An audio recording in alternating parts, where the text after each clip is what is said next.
Hello again, Sim. How are you doing? I'm good, thank you, John. How are you? Awesome. I am very curious as per usual.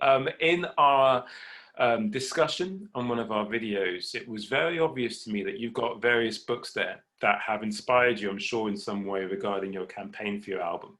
I wanted to know about one of them that's related to one of the songs or a couple of the songs that you've written. Could you tell me about one of the books of your choice and maybe inform some viewers as to where you've been and where you are now? Um, well, the two I've got here, one is Another Kind of Life, which is sort of photography of the margins, really. It was an exhibition I went to a couple of years ago of photographs of just sort of marginalised people, kind of veritable outcasts, kind of beautiful sort of, you know, weirdos, uh, the look that I like, really. I fit into that kind of categorically fit into that. So I really enjoyed the exhibition, and my wife got me the book. And I guess, the record, the central theme of the record is to kind of, the ideas is to search your identity, in a kind of British right-wing society, that kind of, my search for who I was. And, and I discarded my sort of original sort of culture, Sikhism, and to try and kind of fit into British culture, and I created this kind of bestial kind of character, and I was sort of kind of a totally different kind of version of myself, really, and I kind of mutated my body, really. I kind of, I told you I tried to bleach my skin. I wore loads of makeup. I wore really outrageous clothes. Wore girls' clothes. And I loved it, and a lot of it was kind of,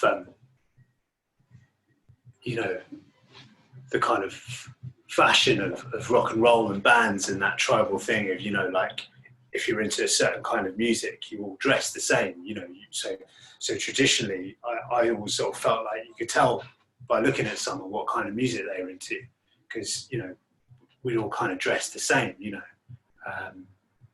kind of be kind of weird sort of heroes, and dress the same. And I've always kind of really loved the kind of romanticism of that. And even though it probably damaged me and other people around me more than I'd ever,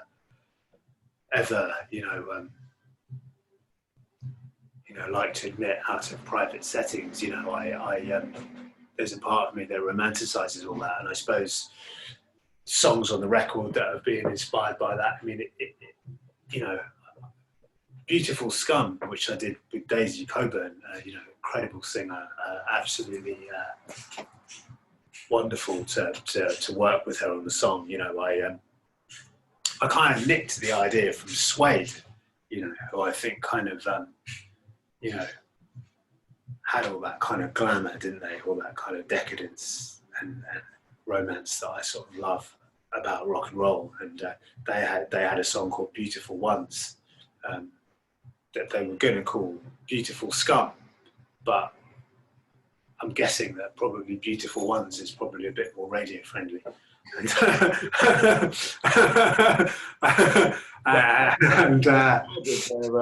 Label. Who knows? Who knows? There's a whole movie. Less harsh, but That's true. I used to go and knock on Brett Anderson's door, actually, when I was a kid, to kind of go and ask him to come out and play. So yeah, when I found out Beautiful Scum, I just thought, oh, that's I've got to nick that. Actually, I've got to use that as the name of the song. And it's about being kind of, allured and taken away, and kind of, magically kind of transported to a different dimension by, the people that who are into the same kind of music and clothes as you are, and get that kind of feeling of rock and roll gangs and people coming together to kind of lose themselves, because no one was really interested in reality or being present. I certainly wasn't. I had absolutely no desire to be part of the earth or of what I saw. I wanted to be out of it as much as possible, whether it was through kind of, creating a completely different character or characters, or whether it was through drugs or through music all through kind of, you know, just being around people who are into fantasy, a fantastical way of living. And I think it, that's why I really like Oscar Wilde so much. I think he sort of epitomised all that for me so much, you know, and I can still get a bit lost in that. But so I really, and then I guess Dressed Like Me as well was a bit like that, you know. I was, you know, I guess on my dad's side of the family, you know, they're a little bit kind of stricter. You know, they're more religious, and I guess when I cut my hair and then I suddenly turned up at a wedding in kind of eyeliner and a leather jacket and kind of, you know, pointy shoes, it was all a bit shocking, really. You know, so that's what, you know, aspects of that are about, really. You know, and the other books I've got, you know, is this. Can we see an image from the book? Oh yeah. Yeah. Because we'll definitely talk about those songs in their own videos, but I'm very keen to know more about the story behind the story for now. So that's sort of cool. That's cool. All the photos are just amazing. And these are all misfits on different various scenes, yeah? Veritable kind of outcasts, you know. I'm into kind of, you know, freaks and fanatics and kind of, you know. Yeah, I think the Oscar Wilde fascination definitely is a people, you know, rejected society, you know, haven't kind of, because I think, you know, in Britain particularly, because they don't treat artists properly, you know, there's no, they don't look after the arts in any kind of manner at all, you know. There's this kind of assumption, particularly in London, that you have to be and go down a certain way, and you have to kind of tick certain boxes in your life. And I've got so much respect for people who, you know, don't give a shit about any of that at all, you know, because we're only here once, aren't we, you know, and it's important to make your life as colourful as possible. Yeah. You know, to try and you don't need money to do that, you know.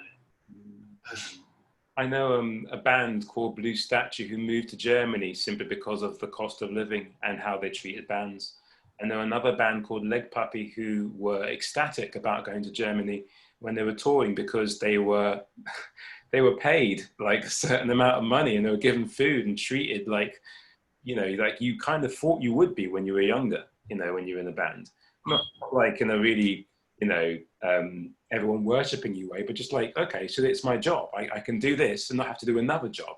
You know, that's the whole kind of thing going on there. So, well, it's a totally different thing when you go to Europe and you play a gig, and the respect that they have for a band, you know, whatever level you're at, it's just a completely different experience.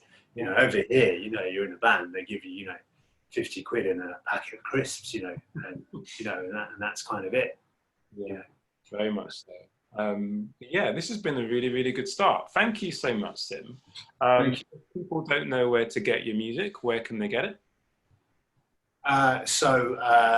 Ballad of Markland Estate is up on Spotify, Primitive Ignorant Spotify, and it's up on Bandcamp, Primitive Ignorant Bandcamp, and iTunes, and you know, all the other various streaming platforms, and the video's up on YouTube as well, shot by Steve Gullick.